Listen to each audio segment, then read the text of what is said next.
So a few months ago, I had this friend asking me if I was selling some plants. I was hesitant at first because I've never tried sending plants via post. But as time went by, I eventually reconsidered because, as you know, I've been busy propagating and I've been harvesting some plants in my previous episodes.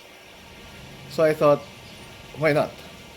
I've got lots of excess anyway, and I could use the cash so I could get more plants. So, yes, that changed my mind.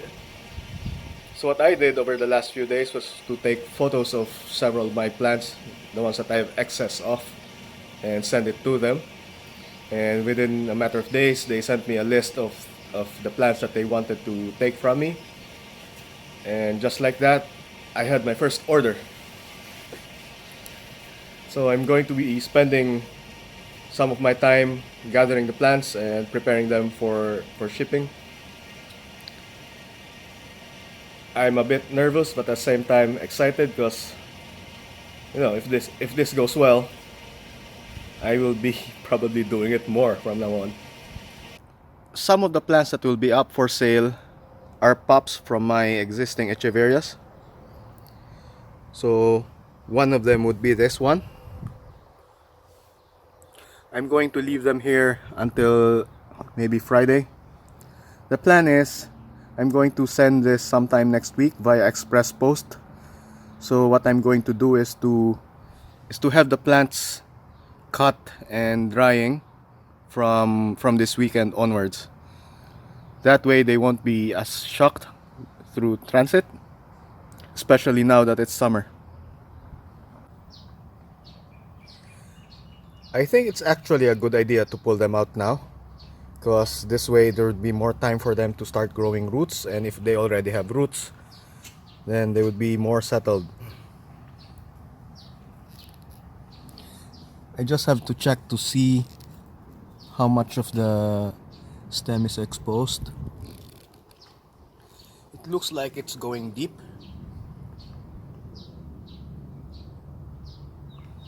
So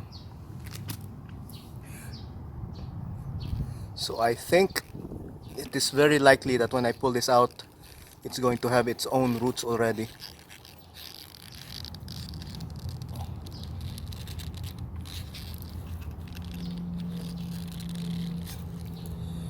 And yes, I was right.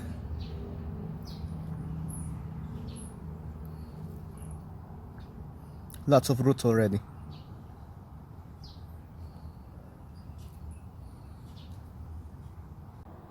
I'm going to keep this in a small pot for now so it won't completely dry up.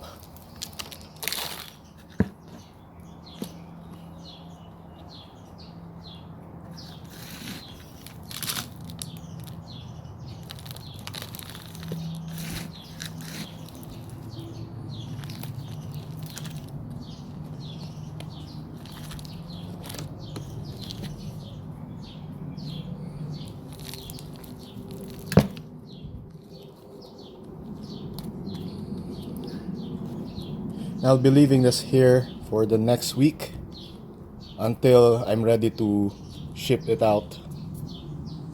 For now, I'm going to let it stay with its roots and in soil. And I think by Wednesday or Thursday next week, I think most likely Thursday since I'm aiming for Friday, I'm going to have this removed and dried out. So I'll make sure that the last time that I would water them would be around Monday or Tuesday. I'm still thinking about the timings because I would need them to be dry. So what I might need to do is to give them their last drink around Friday this week and keep them dry until next week. Yes, let's see how that goes. Another item that would be going out would be this Echeveria curls. This is one of the pups that I pulled out from the large plant that I have. And yet another one would be this raindrops. So I'll be picking from one of these two. Maybe I'll go with this. It's connected to the soil. I'm not sure if you can see it here, but this tells me that it's going to have its own roots already. So I'll go ahead and pluck this one.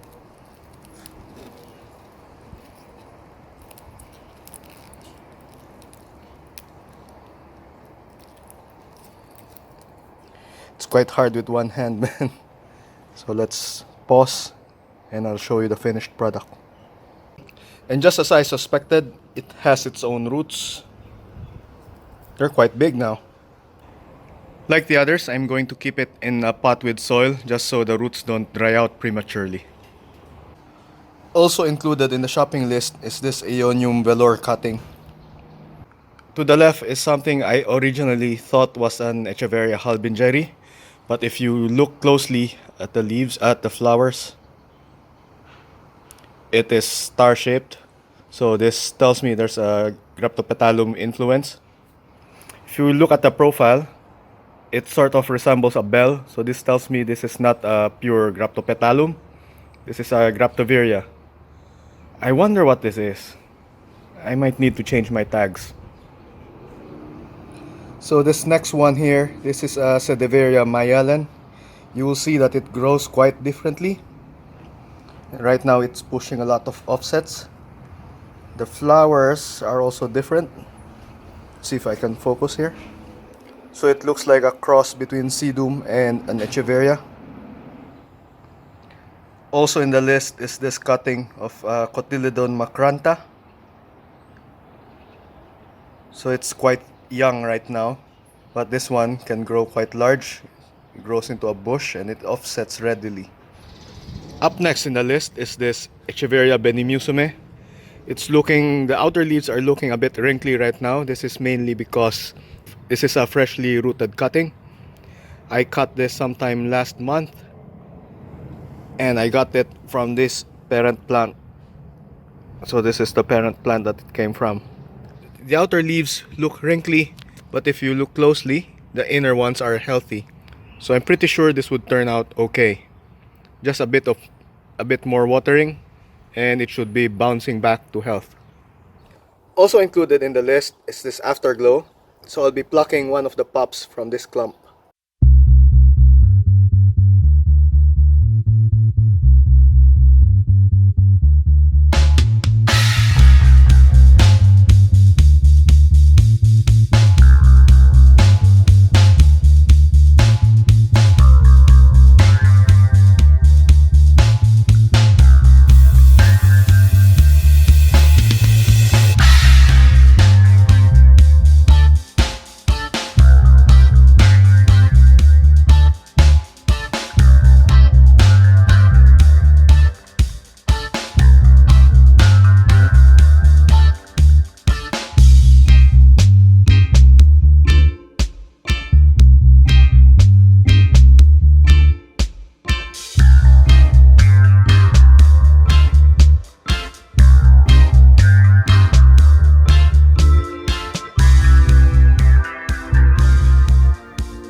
Aside from the Echeverias, they were also after some cuttings of various sedums and ground cover.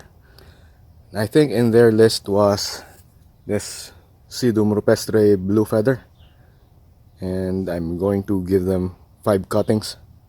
So I'll just go pick from some of the larger ones because they would be more robust. So that's one.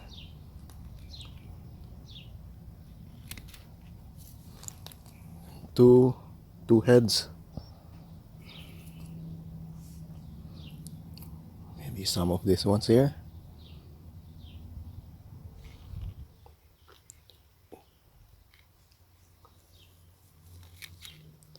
3.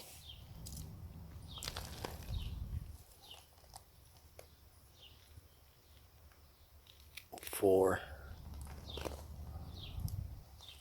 And 5.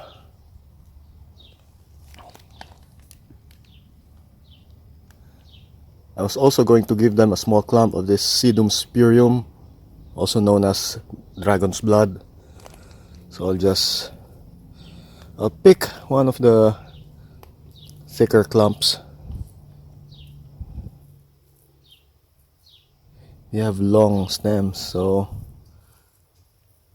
I'd rather pull out a clump rather than just cut them. They would survive more that way.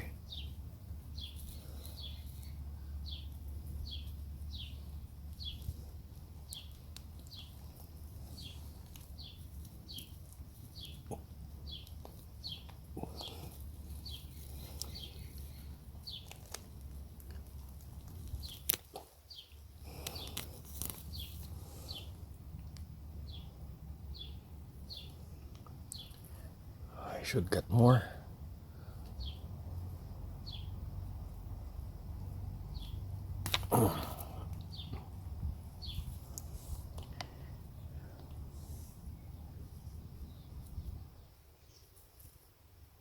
Maybe a bit more.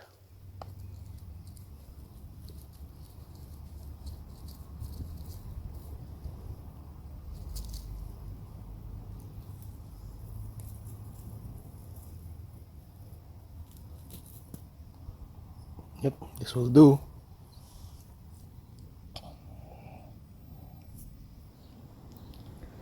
I was also supposed to give them 5 cuttings of the dwarf chalk sticks. So these are the Senecio serpents.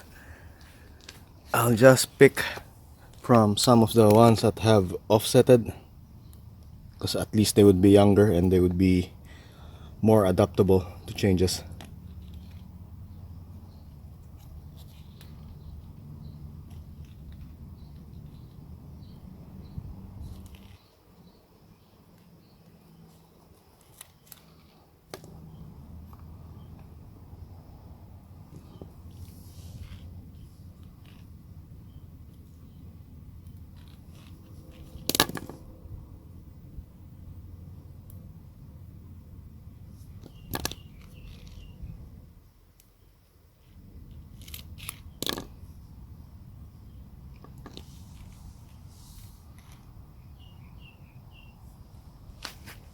This one.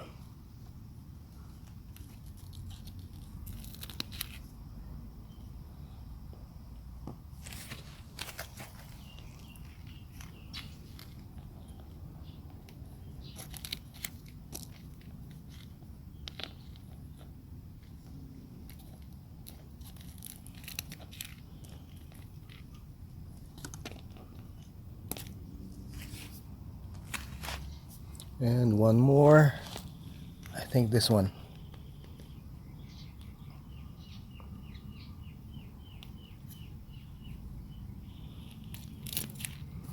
Yep. And they're getting a freebie of a few pops underneath. I don't mind because these things just grow. Also in the list would be some cuttings of this Oscularia deltoids. I'm supposed to get 3 cuttings. So I'll pick from maybe this one. This is one of the longer stems and it has quite a few offsets. I don't mind. Another one here. So I'm just going to pick from the ones that are spreading outwards.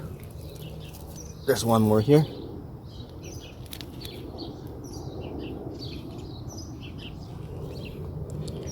So 3 cuttings in all.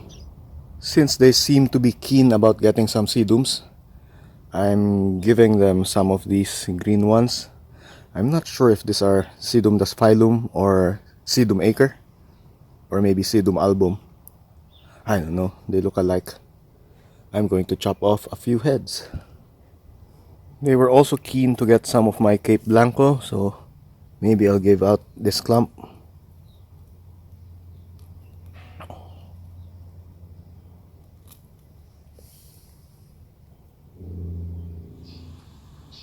I'm also going to harvest one of the pops of this Mexican giant.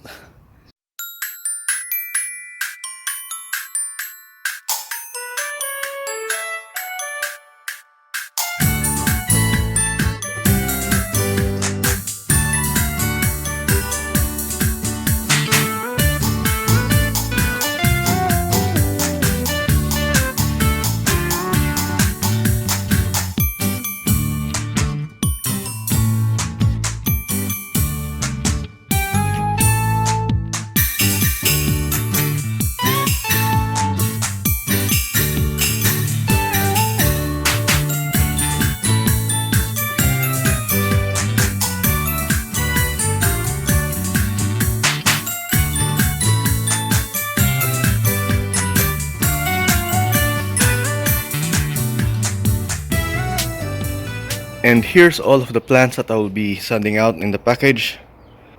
I'm hoping that without the soil and the roots and maybe some of the stem weighing less than 1 kilograms, cause there's quite a jump in shipping price when you go over a kilo. I guess we'll find out soon.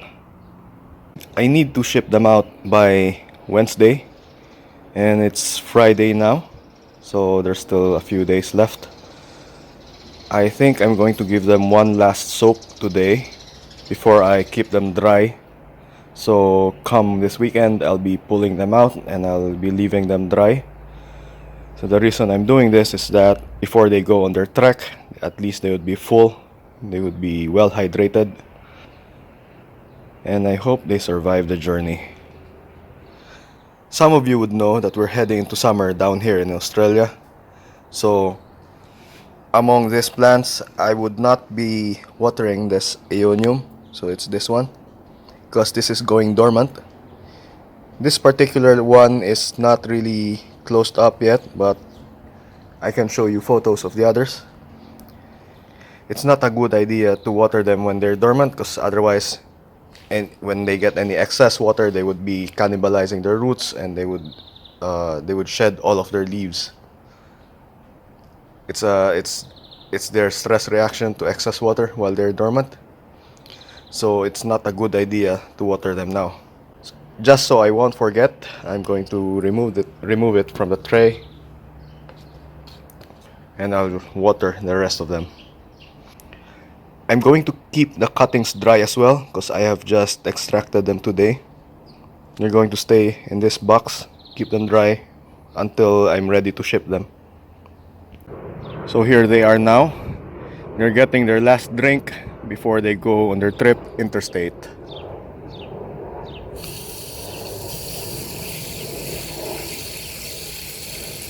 Drink up, my pretties. As someone who's very particular with names, I'm going to add labels to all of them.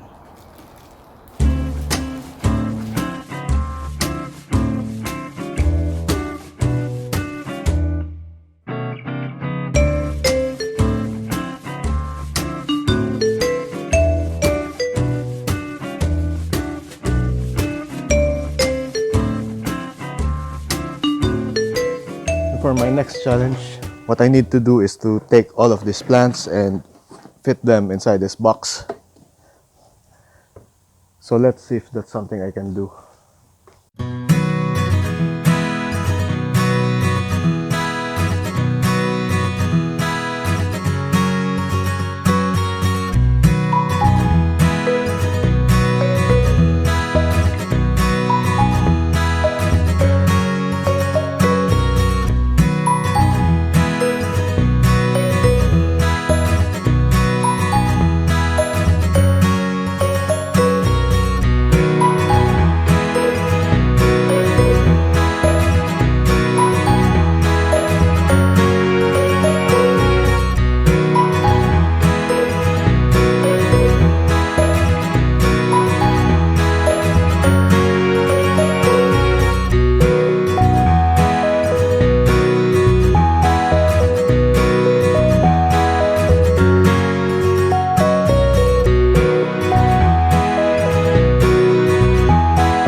So the next thing I have to do is to make sure that it doesn't go over 1 kilo in weight, because otherwise I would be paying more. This scale goes in pounds, I think, so I'll have to convert. But from memory, 1 kilo is equals to 2.2 pounds. So I'll have to make sure it doesn't go over that weight. So it's 2 pounds and 11 ounces or 12 ounces. Let's just say 2 pounds, 12 ounces. So I'm over the limit. I will need to reduce the weight somehow. And for that, I'm going to chop off some of the stem. Like this one, it has a bit of a stem and some roots. So I have no choice but to remove it.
This is such a huge paradigm shift for me because I'm used to transacting and doing swaps or sales in person.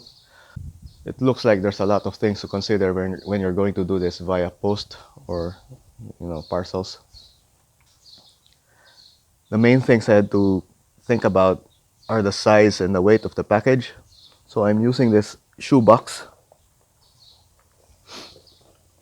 and I originally suggested going with express post. That's one business day.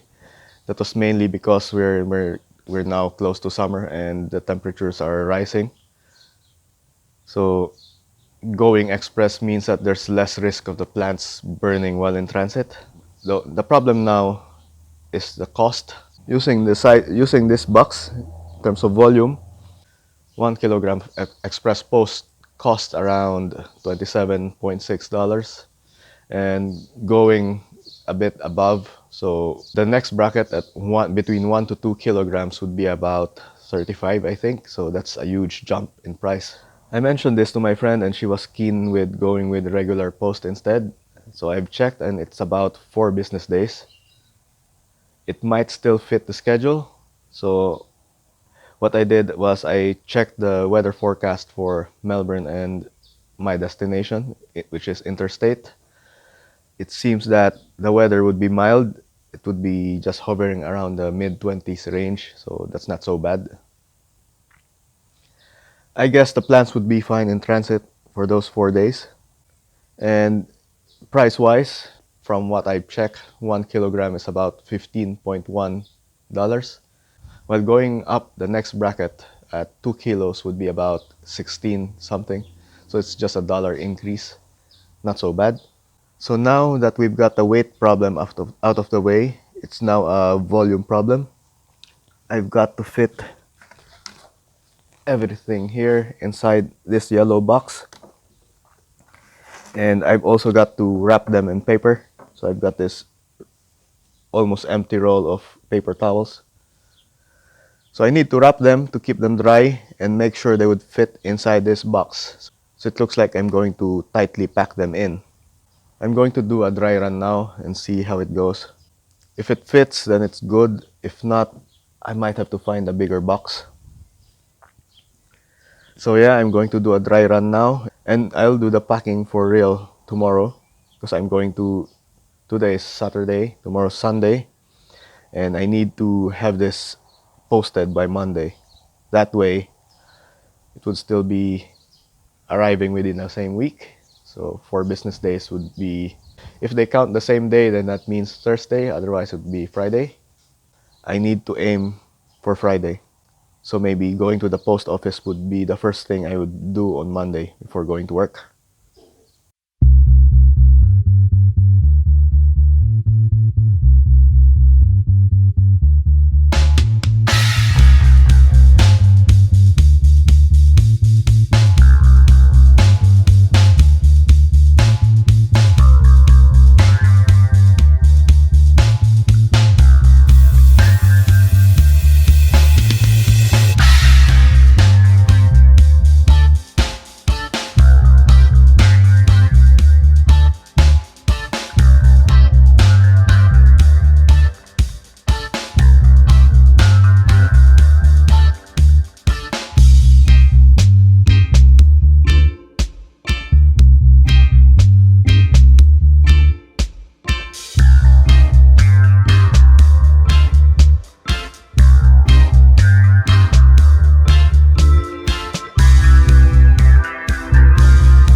I'm going to seal it with tape now, so I'll be prepared in the morning when I drop this off at the post office.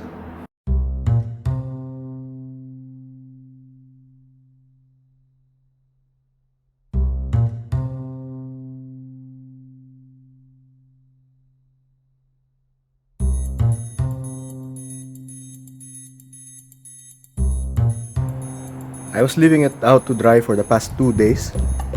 I'm hoping it's dry enough so it won't rot in transit.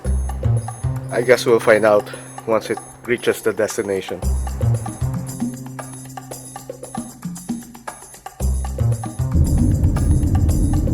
I'm making my way to the post office now.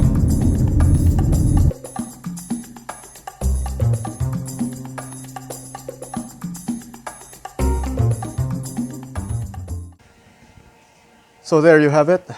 That was my first time trying to send a parcel, and in the past I was always on the receiving end. So it's nice being on the other side for once, because you get to put yourself in the shoes of the seller, and you get to think about the stuff that they have to think about when they're posting their plants.